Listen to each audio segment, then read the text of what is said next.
Welcome to cross roads media. America మాజీ అధ్యక్షుడు Joe Biden ఆరోగ్య పరిస్థితిపై మరోసారి తీవ్ర ఆందోళన వ్యక్తమవుతుంది.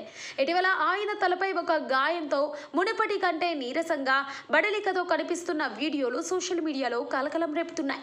ఈ వీడియోలు చూసిన నెటిజన్లు, రాజకీయ విశ్లేషకులు ఆయన ఆరోగ్య స్థితి గురించి రకరకాలుగా ఊహాగానాలు చేస్తున్నారు.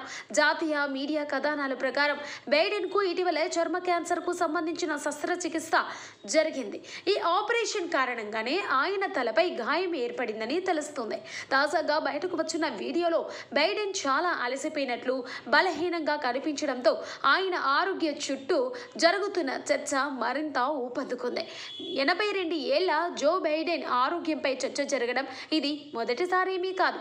గతంలో కూడా ఆయనకు చర్మ క్యాన్సర్ కు సంబంధించి చిన్నపాటి చికిత్సలు జరిగినట్లు వైద్యులు నివేదికలు వెల్లడించాయి. అయితే తాజా శస్త్రచికిత్స తీవ్రత, ప్రస్తుత ఆరోగ్య పరిస్థితిపై పూర్తి వివరాలు ఇంకా తెలియరాలేదు.